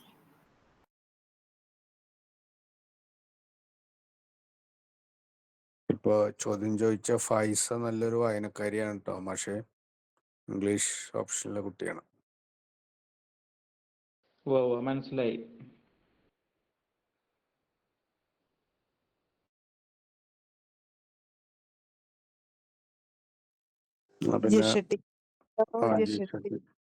ടീച്ചർ മൗനവ്രതത്തിലാന്ന് പറഞ്ഞിട്ട് മെസ്സേജ് വന്നിട്ടുണ്ട്. എന്തോ ഒരു അഭീഷ്ട സിദ്ധിക്ക് വേണ്ടിയിട്ട് മൗനവ്രതത്തിലാണ്. ഭാഷയെ കളിയാക്കല്ലേ. എങ്ങനെയാണ് മിണ്ടിക്ക് പറ. ടീച്ചർ എന്ത് വ്രതം എടുത്താലും മൗനവ്രതം എടുക്കാൻ സാധ്യതയില്ല. കളിയാ നിങ്ങൾ പറയണതൊക്കെ കേട്ടേ ഞാനിവിടെ സ്വസ്ഥമായി കിടന്നുറങ്ങാൻ പോവായിരുന്നു. അതെ, പിന്നെ ഞാനൊന്നും പറയാണ്ടിരുന്നത്, ഞാൻ കേറിപ്പോ ഇത്തിരി വൈകിപ്പോയി. ഇവൻ പറഞ്ഞതൊന്നും കേട്ടില്ല. ഇവിടെ എന്തൊക്കെ തള്ളിയത് മുഴുവൻ കേട്ടില്ലല്ലോ. അപ്പൊ അത് അയ്യോ സോറി. ഞാനേ പെട്ടെന്ന് ഇങ്ങനെ പറഞ്ഞു. ഇത് എന്നെ കുറച്ചു പേർക്കല്ലേ അറിയുള്ളൂ. ഈ അജീഷിനെ ഇങ്ങനെ ഇവന്നൊക്കെ വിളിക്കുമ്പോ എല്ലാവർക്കും അത് മനസ്സിലാവില്ലല്ലോ. അപ്പൊ എന്തായാലും അതുകൊണ്ട് ഞാൻ മുഴുവനും കേട്ടില്ല. പിന്നെ അത് ഓർത്തിട്ടാണ് പിന്നെ ഞാനൊന്നും സംസാരിക്കാണ്ടിരുന്നത്. ജിഷ ടീച്ചറെ, അപ്പൊ അജീഷ് മാഷെ കുറിച്ചും പറയാം 2 വാക്ക്. അത് വേണമെങ്കിൽ പറയാം. സത്യം പറഞ്ഞ ഈ ഒരു കുറെ വർഷങ്ങൾക്ക് ശേഷം കക്ഷി അങ്ങോട്ട് വലിയ എന്താ പറയാ തളച്ചു വളർന്നിട്ടുണ്ട് അല്ലേ അജീഷെ വായിച്ചിട്ടുണ്ടെന്നോണപ്പാ. കുറെ വായനകളും എഴുത്തും പിന്നെ നന്നായിട്ട് എഴുതുന്നുണ്ട്. കുറെ നിരൂപണങ്ങളൊക്കെ കാണുന്നുണ്ട്. എന്തായാലും എന്റെ നല്ലൊരു സുഹൃത്താണ്. പരിചയപ്പെട്ട അന്ന് മുതൽ ഇന്ന് വരെ നല്ലൊരു സൗഹൃദം ഉണ്ട്, നല്ല വായനയുണ്ട്. പിന്നെ കുട്ടികളെ പഠിപ്പിക്കാണ്ട് കക്ഷി ഒരു ഡയറ്റിൽ ഒതുങ്ങി കൂടിയിരിക്കണം. അതാണ് ഇത്തിരി പ്രശ്നം. പിന്നെ പുസ്തകങ്ങളൊക്കെ ഇത്തിരി കടോരമാക്കി ഇട്ടിട്ടുണ്ട്. ഇനി അടുത്ത 9ാം ക്ലാസ്സിന്റെ പുസ്തകത്തിലൊക്കെ ഉണ്ടെന്നോണല്ലേ. പുസ്തക കമ്മിറ്റി ഇല്ലേ അജീഷേ? ഞാനിപ്പോ 6ാം ക്ലാസ്സിലാ. നീ 6ലായിക്കോട്ടെ, പക്ഷെ അടുത്ത പുതിയ 10ന്റെയും 8ന്റെയും ടെക്സ്റ്റ് ബുക്ക് കമ്മിറ്റിയിലങ്ങ നിന്റെ പേര് കാണട്ടെ. ഇല്ല, 8, 9, 10 ഇല്ല. 8, 9, 10 ഉറപ്പ്. അല്ല, കഴിഞ്ഞ ഇപ്രാവശ്യം ഇനി ഞങ്ങളൊക്കെ വരും കേട്ടോ അത് വിമർശിക്കാൻ വേണ്ടി. പുസ്തകം കൈ കിട്ടട്ടെ. എന്തായാലും സന്തോഷം. ഞാനേ ആലിയെ സത്യം പറഞ്ഞ എന്റെ കയ്യിൽ ഇരിപ്പുണ്ട് പുസ്തകം, പക്ഷെ ഞാനത് വായിച്ചിട്ടില്ല. വായിക്കാം. ഇപ്പൊ അജീഷ് പറഞ്ഞ നിരൂപണം നടത്തിയ നിലയ്ക്ക് ഞാനൊന്ന് വായിക്കാം. പിന്നെ വേറെ പ്രത്യേകിച്ചൊന്നും പറയാനില്ല എനിക്ക്, ഞാനത് കേൾക്കാത്തത് കൊണ്ട്. മാഷേ ഓക്കെ ഓക്കെ. ഇപ്പൊ ഒരു ഡിസ്കോഴ്സ് അനാലിസിസ് നടത്തിയാലേ ഇപ്പൊ ജിഷ പറഞ്ഞതെന്ന് ജിഷേനെയും മനസ്സിലായി, അജീഷിനെയും മനസ്സിലായി. എന്തായാലും സൂപ്പറായി. ഈ ആലിയ ശരിക്കും പറവൂര്, ആലുവ ആ, വിദ്യാഭ്യാസ ജില്ലയിലൊക്കെ ഉള്ള കുട്ടികള് വായിക്കാൻ പ്രേരണ നൽകേണ്ട ഒരു പുസ്തകമാണ്. സ്കൂളിലായാലും കോളേജിലായാലും അത് ഏത് പരിസരത്തായാലും ആ, ഒരു ഭൂപ്രദേശവുമായി ബന്ധപ്പെട്ട സാഹിത്യ രചനകള് നാട്ടിലെ കുട്ടികൾ വായിക്കണം. ഇപ്പൊ ചേന്ദമംഗലത്ത് തന്നെ എത്ര പേര് ആലിയ വായിച്ചിട്ടുണ്ടാവും എന്നുള്ളൊരു ചോദ്യമാണ്. അത് ഒരു വലിയ വിഷയമാണ്. അപ്പം നമ്മുടെ നാടുമായി ബന്ധപ്പെട്ട് അത് പണ്ട് ഞാൻ ശ്രീകൃഷ്ണ കോളേജിൽ പഠിക്കുന്ന കാലത്ത് ഒരു സർവേ നടത്തിയിരുന്നു. കണ്ടാനശ്ശേരിയിൽ എത്ര പേര് തട്ടകം വായിച്ചിട്ടുണ്ടെന്നുള്ളത്. തട്ടകത്തിന്റെ കണ്ടാനശ്ശേരിയുടെ കഥാകാരനാണ്, നോവലിസ്റ്റാണ് കോവലൻ എന്നൊക്കെ പറയുമെങ്കിലും കോവലിന് എത്ര പേര് സ്വന്തം നാട്ടുകാർ വായിച്ചിട്ടുണ്ട്, ആ തട്ടകം എന്ന നോവൽ വായിച്ചിട്ടുണ്ടെന്ന് പറഞ്ഞ പോലെ, അല്ലെങ്കിൽ മയ്യഴിപ്പുഴയുടെ ഇത് എത്ര പേര് മാഹിയിലുള്ളവർ വായിച്ചിട്ടുണ്ട്. വായിക്കണം നിർബന്ധമൊന്നുമില്ല. എന്നാലും അതിൻ്റെ ഒരു സാധ്യത നമുക്ക് വിദ്യാലയങ്ങളിൽ, പ്രത്യേകിച്ച് ഭാഷാധ്യാപകരായിട്ടുള്ള നമുക്ക് അങ്ങനെ ഒരു സാധ്യത ഉണ്ട്. അപ്പൊ വീണ്ടും തിരിച്ചിടുകയാണ്, നമുക്കും അതുപോലെ നമ്മുടെ അനുഭവ ഭൂപ്രദേശമായിട്ട് ബന്ധപ്പെടുത്തിക്കൊണ്ടുള്ള, നമ്മുടെ വൈകാരിക പ്രദേശവുമായി ബന്ധപ്പെടുത്തിക്കൊണ്ടുള്ള രചനകൾ സാധ്യമാകണം. അപ്പൊ വീണ്ടും ഇതിൽ പങ്കെടുത്ത എല്ലാവരോടും എഴുതാനും വായിക്കാനും LSRW എല്ലാവർക്കും സാധാരണ ശ്വാസം പോലെ സാധിക്കട്ടെ എന്ന് പറയുകയാണ്. ഇനി വൈകിക്കണ്ട, കുട്ടികൾക്ക് ഇനി മെസ്സിലും ഭക്ഷണം കഴിക്കലും കാര്യങ്ങളൊക്കെ ഉണ്ട്. അപ്പൊ നമുക്ക് അവസാനിപ്പിക്കാൻ തോന്നുന്നു. ലിഖിത.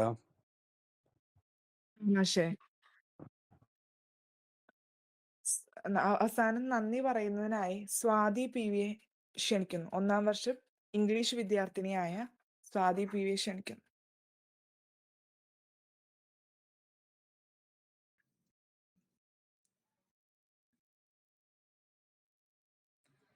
അത്രത്തോളം മനോഹരമായ ഒരു പുസ്തക നിരൂപണമായിരുന്നു ഇവിടെ കടന്നുപോയത്. ഇത്രയും നന്നായി നിരൂപണം ചെയ്ത അജീഷ് മാഷിനോടുള്ള സ്നേഹവും നന്ദിയും ആദ്യമേ അറിയിക്കട്ടെ.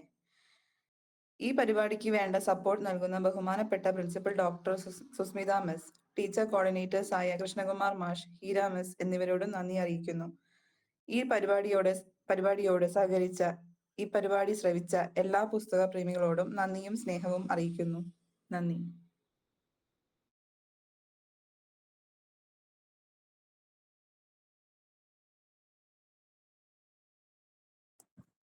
ഇല്ല, ജീഷൊക്കെ പോയിന്ന് തോന്നുന്നു.